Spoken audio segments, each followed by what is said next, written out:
To a nice warm place. but thanks for coming, and this will sort of be a blend of geology and history. As most of you know, I am a geologist by education and most of my history, and my history in Butte has become one of Butte history, as most of you also know. So that'll be the focus of all this. We will start in merry old England. This gentleman right here, Archibald Primrose, you've probably never heard of him. If you have, more power to you. But in the 1870s, 80s, and 90s, this man was so famous that his face got on cigar boxes. Wow. He ultimately became the Prime Minister of England, of Great Britain actually, Great Britain, in the middle 1890s. Before that, he was kind of a Renaissance man, a man of all seasons. He was the president of the Scottish Rugby Club, all manner of things. And he was rich. It was probably in the top 5 in terms of rich people in Britain back in the 1870s. But the key thing doesn't really depend on him, it depends on this lady. This lady is Hannah de Rothschild. She was by far the richest woman in Britain in the 1870s, and guess what? They married each other. Their combined fortune was again by far the most valuable, richest fortune anywhere in Britain and in much of Europe as well. They were wealthy, incredibly wealthy. So they were casting their eyes all over the world to find things that they could invest in. And their eyes were drawn as far as Butte, Montana Territory. It all went down out at the Bluebird Mill and Mine out here west of Butte. But just a little bit about the Rothschilds in general. They acquired the mine in 1885, and we'll talk a little bit more about how that came about. It's fundamentally because of this guy, Ferdinand Van Zandt.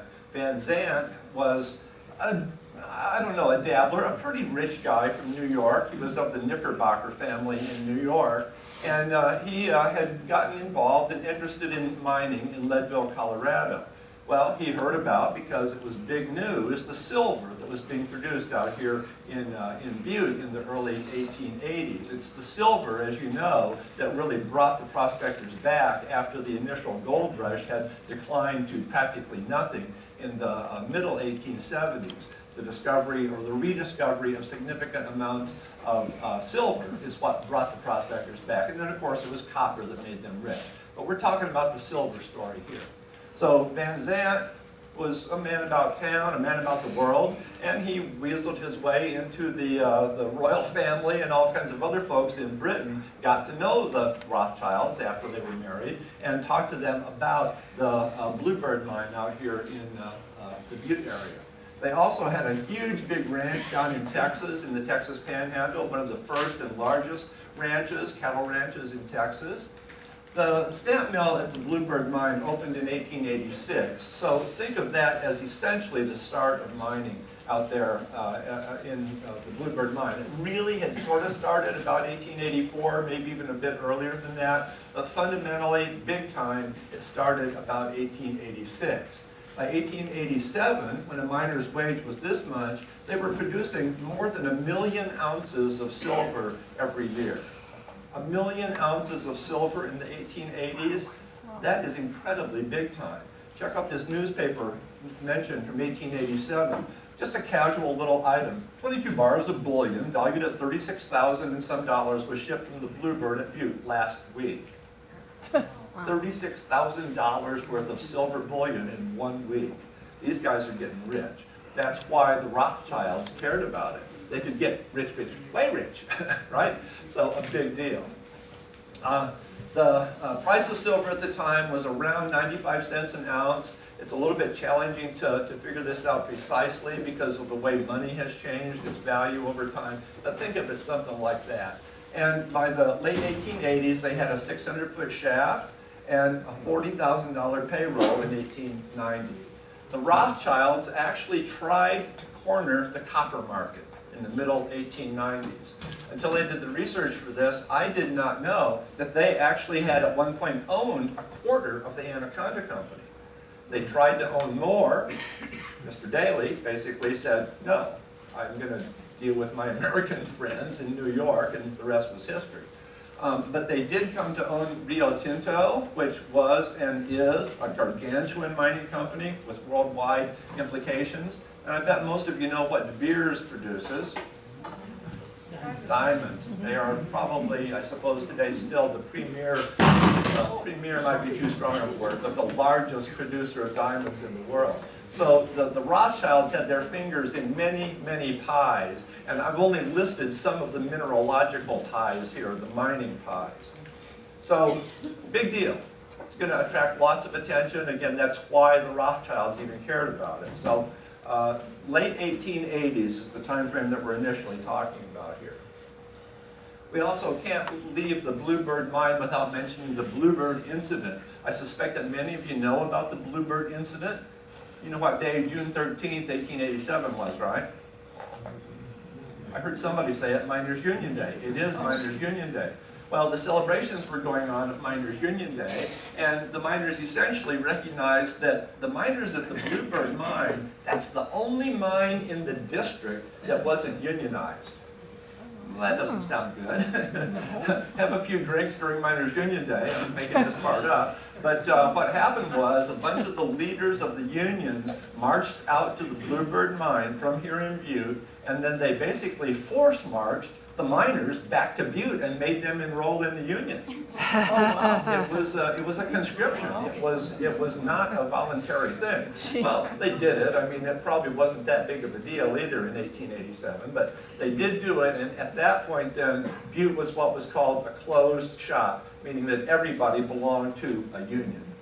So the Bluebird Incident is a small but key part of the labor story here in Butte as well. The picture there is the mine. It's at some time later. That's not 1887, but a little bit later. And we'll talk a little bit more about it in a bit. Yes. Okay, let's just get our geography straight. Here's Butte over here. There's the courthouse right there. So we are, where are we? Right about in there somewhere, not very far over there. Here is the School of Mines, main hall, one building at the time this map was made. There's Big Butte. Here's the railroad, the hill line of the BA&P, and here's Rocker. The Bluebird Mine right here, the Bluebird Mill right here, and the town of Burlington up here. You can see all those little squares. The town of Burlington, and we'll talk more about it too in a bit, the town of Burlington was fundamentally supported by all the silver mining that went on out here. The Bluebird Mine was the largest, but you can see some of the others. You may not be able to read them. The Great Republic is there, the Champion, the something in Skanky or Sankey is up here a ways. And there were a lot of silver mines out here in the Western District. You've probably heard me say, and maybe you know it on your own, that the Butte District is pretty much zoned like an onion, a sliced onion. And the heart of it, the center of it, is where it was mostly copper. And the further out you got, the more silver-rich most of the zones are. So the west side and the north side were very rich in silver, and that's why they all started early. That's why the Alice mine up in Lockerville was an important mine early on in Marcus Day. They went there in 76. So the geography and the geology of the way the silver laid into the district was important in how the history of the area developed. So Burlington there grew up to support the mining that's out here. Yes? So how close is the Bluebird Mine to the dump? The dump, well, here's Rocker. So let's see, this is Brown's Gulch right here. And so I'm not really sure where the dump is. It's right on the top side of the map. Right about in here somewhere? Yeah, a little bit higher even, yeah. Okay. Okay, so when you drive out the Bluebird Trail, that's Granite Street there, but this is what becomes the Bluebird Trail, the northern branch of it, and then out to Brown's Gulch. And I'm going to say a few words about Burlington when we get a little further on. But if you really want to know, John Little, who's sitting here in the front row, is, as far as I'm concerned, quite the expert on Burlington. So if you have any Burlington questions, I'll probably refer you to him. Just saying. All right, you got the geography straight, right? This is Silverboat Creek down here, the railroads and so on. But this is what we're going to be talking about. And the interstate today goes about like this. And then it curves down here. Actually, it goes about like that. that is where the tunnel on the walking trail goes through or under the interstate. So the interstate is about like that. Okay, so let's go to the mine first. That's that old picture of the mine. Today, here again is the road that goes west through Montana Tech, the extension of Park Street, and on out. You go past a couple of concrete things that are out there, and you keep on going, and you get a lot of dumps and stuff out there. It doesn't really look all that interesting. But what is left of this complex, this is the mine complex. There's the shaft right there. The hoist engine would have been in there. Boilers and so on in here. That's a woodworking shop. So that's the mine complex there. All that's left is the platform right there that held the hoist. And the collapsed shaft is in front of it. If you're out there, right along the road, and you look there, you really kind of go, this is not that big of a deal. The hole is not as big as this room. I mean, not even close to the size of this room. It's a little slumpy looking thing, and you wonder, oh my goodness, how did they ever get millions, many millions of dollars worth of silver out of there? Well, they did. Ultimately, it was down, I think, about 800 or 900 feet, and with branches like they would normally do. But that's all that's left is that hoist platform and the collapsed shaft, as well as all these piles, the dumps, the material that was piled outside the mine. It's hard to see it on the surface when you're there, but part of the road and then this little gap in the vegetation that goes down to the interstate, which is down here, that's all that's left of the tramway that was right here. It was a covered tramway, and you can see it right there, the curve of it right there, and then it's open as it goes down to the mill. This is where they took the ore down to the mill for processing, for crushing and smushing and smelting and whatever. On this map, that's that curve right there, and on the present day photo, that curve would be right there where you drive on the road. Then it continues through a less evident position, because all it was doing was being supported by like a fence almost. On some of the maps, you see it drawn like it's a railroad. It was not a railroad. If it was a railroad, number one, it would be a lot more obvious today, and it wasn't a railroad. You can see it in the photo. It's an elevated platform that probably had tracks in it, and then the cars would haul the ore from the mine, from here, over to the mill, which we'll get to in a bit. That's what it looks like today. That is the stone platform upon which the hoist engine sat. And it's hard to see, but this is the collapsed hole where the shaft was. I don't know if they've done anything official to bulkhead it off or whatever, but you're not going to fall into it, let's put it that way. You can crawl around on that if you feel like it. Watch out for the burrs, that's the worst thing out there. So anyway, it's pretty cool. It kind of looks like a chopped off Egyptian short squat pyramid or something like that. And it's really quite evident if you're watching for it, just off the side of the road, not very far at all.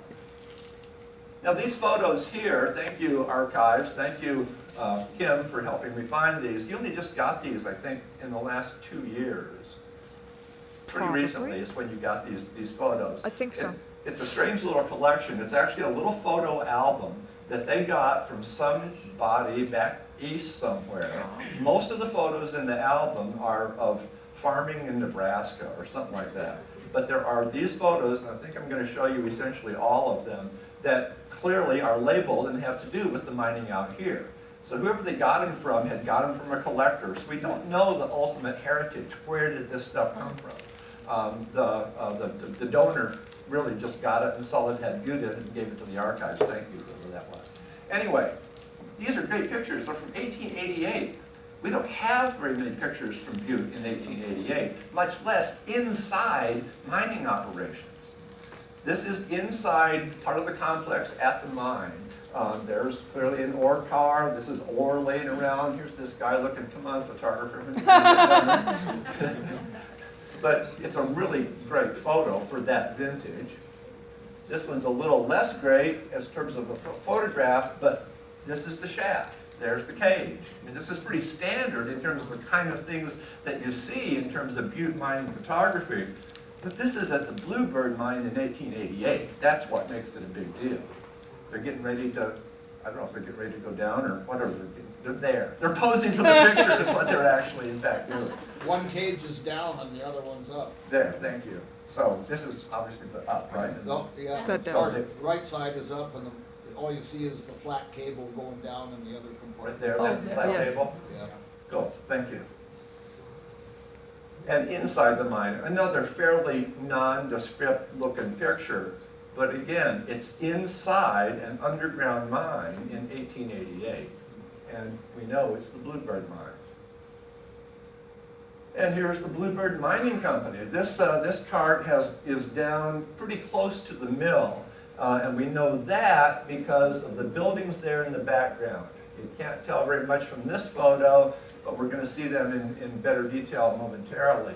So again, I personally find this to be an incredibly outstanding, wonderful photograph. Just because it's unexpected, unusual, and it tells the story. Somebody who's going to want to know what miners wore can look at this and figure out, look at this guy, he's got his watch hanging there, you know. All kinds of those details you can find in these wonderful photographs. And so, obviously I think it's a big deal, I hope you do too.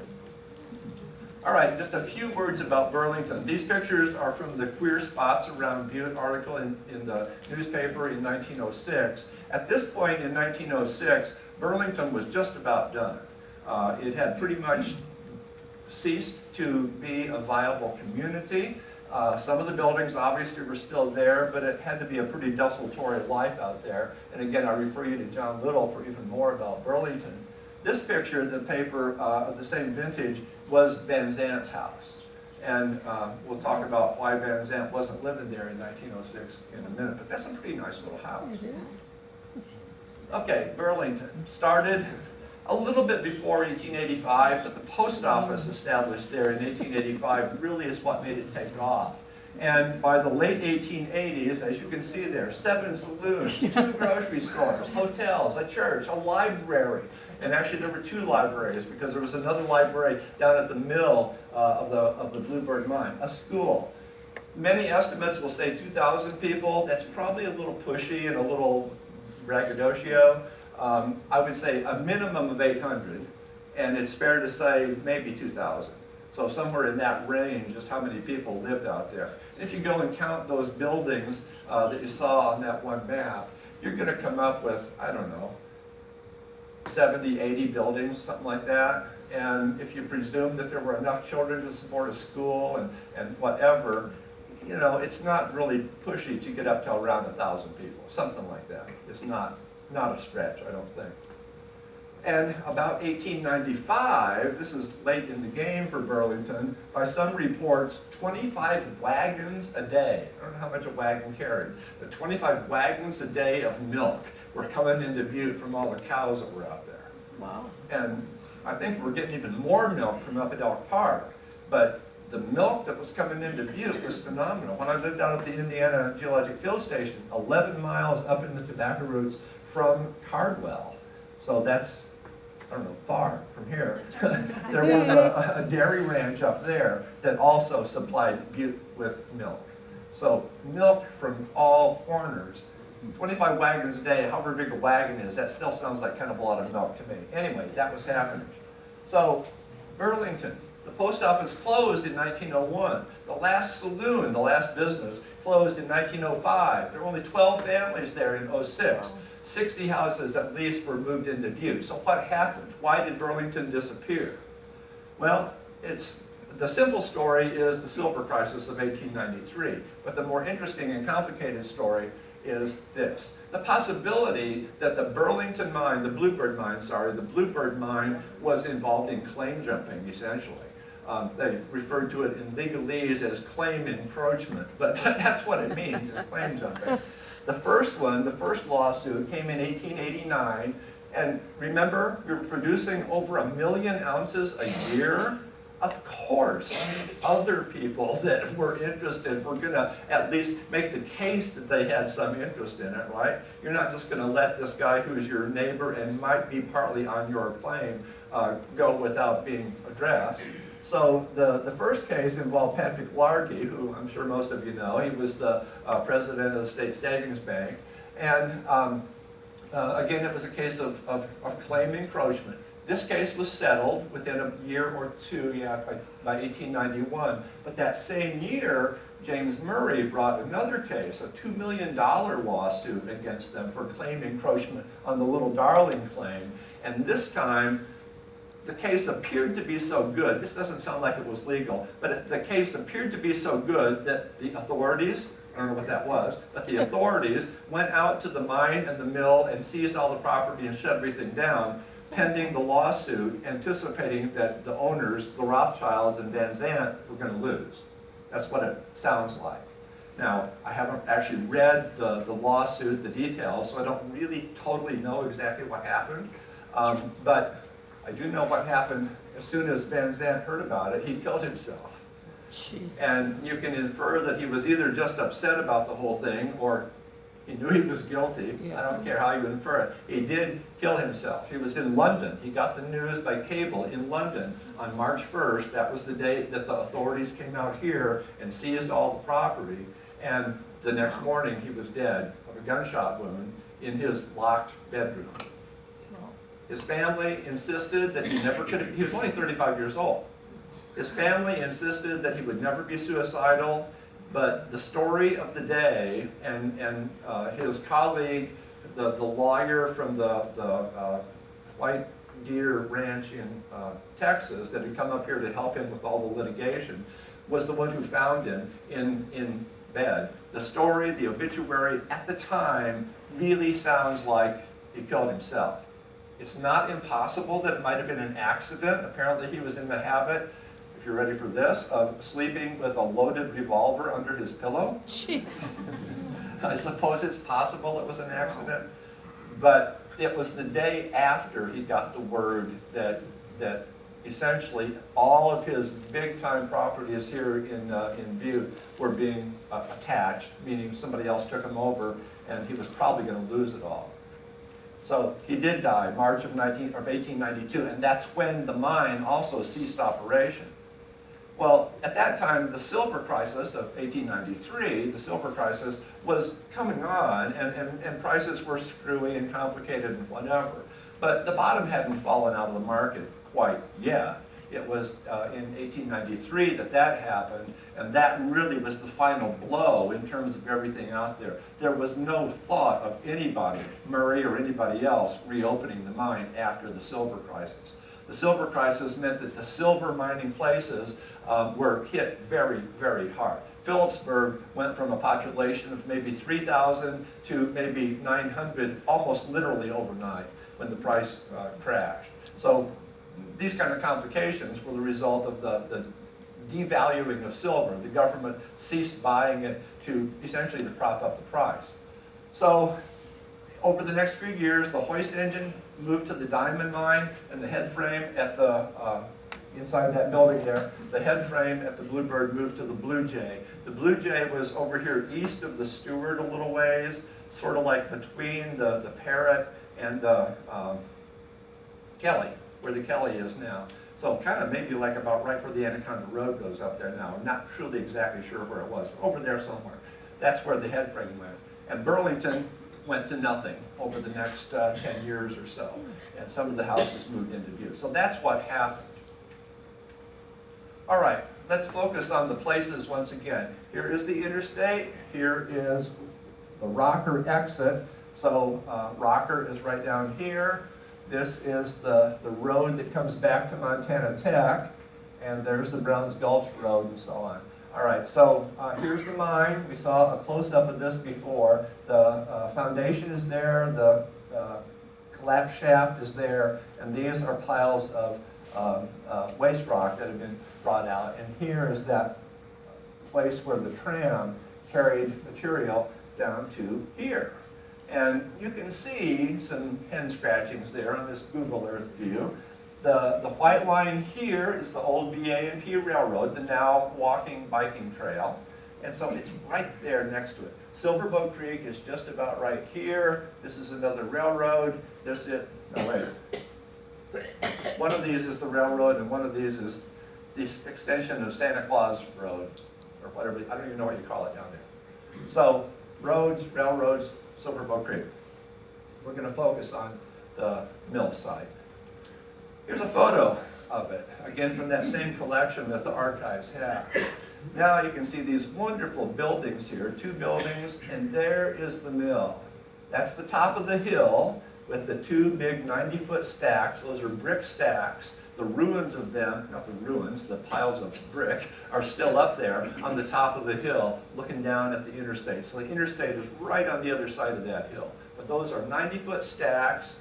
The flues that took the smoke up there, you can find them. I'll show you the pictures in a minute. But that incredible complex there, that is the mill that was out there processing all of this ore that was coming out of the Bluebird Mine. One of these buildings, I think this one, was Van Zant's house, the manager's house on site. He had another house in Burlington, and he stayed at the upscale Mayfair Hotel when he was in London, and he probably had a house in New York too. Of course he did, he was wealthy. This one was established by his wife. This was called the Reading Room, but it was a 1,000 book library, the second library for Burlington, the other one in town, and this one out here. So presumably, employees, whoever, they could go over there on break, right? and read books, whatever. There were 1,000 books in that little building there. And these little buildings do not show up on the old Sanborn maps, which we're going to get to momentarily as well. They're just off the place where the maps go to. So I don't think anybody knew about these until this collection appeared and the photos were examined. All right. Here's a better view of it. This is after it shut down, and now we're looking straight on. Those 2 houses would be just off to the right. So you're looking straight north from somewhere pretty close to the walking trail today, maybe on the berm on the north side of the railroad track then, the walking trail. And it's like 500 feet wide. It's a humongous thing. And you see that, and it's kind of jaw-dropping, you know? Even for Butte, that could do all manner of things, and did. That's a big thing. And there are interesting details, of course, in here. You can see in the distance there, the stacks. They're brick, or they are brick in this image. They were brick. And what's this little guy? Why is there a head frame out there? Well, it's not really a head frame. It's really an idler tower. And this cable right here is the electrical cable that went down to the pump on Silverbow Creek that then pumped water up a pipe all the way up to the top of the hill so it could come down under gravity to be used within the mill. So that's an electrical cable that goes out to drive the pumps, the electrical pumps, out on Silverbow Creek. And I love this, oops, sorry, this guy just sitting here with his forest. Because this is after the place shut down. This photo is from 1897. And it had been closed for 5 years at that point. But the Engineering and Mining Journal, as you see there, called it one of the most perfect mills in the West. You'd think with all that money they could do a good job. Apparently they did. All right, so here's a close-up now of that Google Earth view. And you can see there's a lot of detail in the Google Earth view, right? Well, if you actually go out there, you can really find a lot of good correlations. The thing that we can see almost immediately, or you can see even from where you're sitting, the sort of brownish colors in there, what do you think that represents? Brick. I heard someone say it. Yeah, those are things that were brick. And the rest of the stuff is stone. It's cut pieces of granite is what it mostly is. But yeah, these are places where there were brick. And in fact, right there and right there are the 2 flues that went up to the top of the hill to those smokestacks. And you can find the trenches, and they're just littered with fallen bricks. They were arched flues, just like the ones out at Anaconda, that took the smoke up to the top and then it flew away, and nobody cared after that, right? As always. So let's look at the Sanborn map. If you don't know about the Sanborn maps, I suspect that 90% of you do. The Sanborn maps are a wonderful wealth of information. It is not possible to be excited enough about the resource that the Sanborn maps provide. They have this map of the Bluebird Mining Company stamp mill, and the map we saw earlier of the mine, the hoist engine and so on, it was right there. So now, some of you guys know how mills and things work, and you could probably say, well, that's that, and that's that, and that's that. I can't do that. But I can look on here and say, oh, that's the cooling floor. Oh, this is where the engine was, and it tells me how many horsepower and so on. And this was the leaching plant, and yada, yada, yada, you know, because it's all wonderfully labeled. Thank you, Sanborns. And this inset right here is the pumping station down on Silver Bow Creek. Here is that cable, that electrical cable that went out there to power that pump. And then that dash line right there, that is the pipe that took the water up to that tank right there. And then it comes back down and supplies water into the building itself for all the needs of water in a milling plant. These are the stamps right here. It was a 90 stamp mill. There were 100 stamp mills in Butte at some points in time, but the one out at the Lexington Gardens is a 10 stamp mill. So multiply that by 10. That's what we had, by 9, sorry. a 90 stamp mill right in there. And these round things are settling pans and leaching pans that we have over here and so on. So we can really figure it out, what was where. If you look at it carefully, you can't read it on here, but this was the woodworking shop. And guess what? If you go out there today and walk around in here, you know what you find? Hundreds and hundreds and hundreds of square nails. Oh, wow. It's what you would expect in the vicinity of the woodworking shop. But hundreds of them, hundreds and hundreds. So using that now, we're going to go on back to the Google Earth view. And this was a map that I had made even before knowing what anything was. All I did was draw lines, go out there and look, and you can see where things got to be square and where they're not square and so on. The green line there is essentially the edge of the outcrop.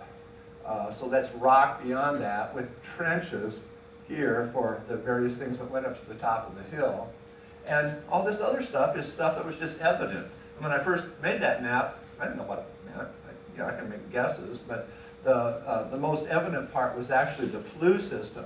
There's an archway, I'll show you here. You saw it at the first slide, actually. And it goes over to here, up that flue, and over to here, and up that flue. So that was the ventilation system, the smoke flue system. And the main engine system was down in here. So now we'll just add labels based on the Sanborn map. It's just off of this view right here, but the tramway for the mine came in over here somewhere, and it's pretty evident out there today. And this is labeled on the Sanborn map inclined trestle, and it isn't at all clear where it goes. What do you call it, the pump station is down here at the end of this, so it's down there, and this inclined trestle just goes out there, and I don't know what it does. But to me, this is it's like the Mayan ruins. Let's look at some pictures. This is what it looks like when you're down there on the ground. The cooling floor would sit up there, and there's wood and stuff in there too, but these are basically granite blocks. Some of them are worked, most of them are worked into squarishness, and some of them are not, they're just laid in there. But this is close to 500 feet wide, and this is last year. I took the pictures last year. Here is that arched part of the flue. This is the one that goes east-west, and probably just maybe about where I'm standing is where the one flue goes up to the top of the hill, go the same distance the other way, and goes up to the other flue. And you can't fail to figure it out because there's bricks. The bricks that used to form the complete covered archways the whole way.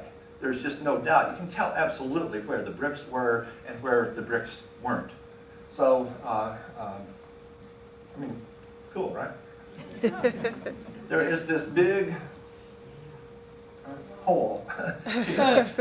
and out there where those metal rods are, exactly how it sat there isn't clear, but when you look at the sandboard map, that is where the engine that drove the stamps was located. The power came back up to the stamps. We're probably on the stamp floor, maybe one level below the stamp floor where the picture's taken. And this gap here seems to have been for cables and things like that. And two of the dust chambers that are part of the flue system, again, they were brick. They probably were not rounded, but square, just like rooms. And you guys can probably tell me, but I suspect that that was just to decrease the dust. It was a place where the dust settled some. Is that what it would amount to? Okay, thank you. First time I was out there, these things are this big, maybe even bigger. And it was like, there's so many of these things. What kind of a roof are they holding up? They're not holding up a roof, they're holding up a floor. They're holding up the floor of the leaching plant. If you remember, it had those round things. Those would have been big, heavy vats full of water that you put ore into to leach them and process them and do things to. So 15 or 20 of those things are going to be heavy. I can't imagine what the floor itself was like, but this is what held up that floor. And these are, well, they're quite evident out there. It's quite obvious where that sat. Another view of some of the foundations. You can see pipes, and there are places where there is wood worked into the stuff too. I mean, it's just pretty fun to explore. Let's do a little bit of geology. I am a geologist, sorry. This is pretty much the same map that we saw earlier. There's the courthouse right there, School of Mines, main hall right there. So we're out here now, and here's the mine. Here's what on this map looks like a railroad, but it's not. It's that tramway, that elevated tramway, and the mill itself, and rocker over here. So all of this color here, this is all essentially Butte granite, the stuff that's got all the good ore in it. Here's Big Butte. I'm sure you know that the volcanic rocks that come out of Big Butte don't have ore in them. They're later than the ore. And so what is this big pod of slightly different color? Well, it's a rock that's called apatite, which is really nothing but granite, just a little more fine grained. And the way this is interpreted now is that this is kind of a layer within the Butte granite, but out here it was very silver rich, or at least the area below it was very silver rich.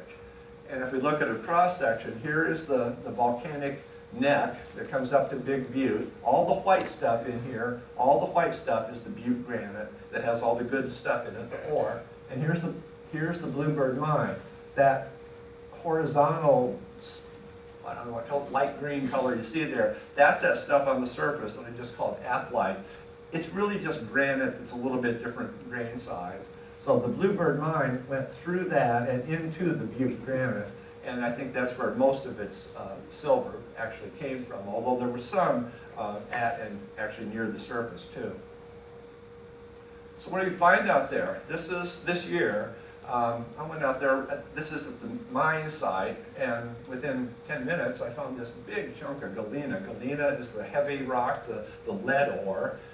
Much, in the earliest days, the silver out here on the west side came out of actual silver minerals, but over time, much of Butte's silver has actually come out of other minerals, like galena and sphalerite, which is zinc sulfide. Galena is lead sulfide. Inside the mineral, you get lots and lots of atoms of silver that get substituted in. So a lot of Butte's silver has not come directly from silver minerals, but from inside of these other things. So that's out there. Chris Gammons at Montana Tech has zapped this with his He's got a magic machine that tells you what's in these kind of rocks. There's not much silver in this particular rock. Well, that's all right. I didn't really expect there to be. But it was easy to find some Galina out there this past fall, I guess it was.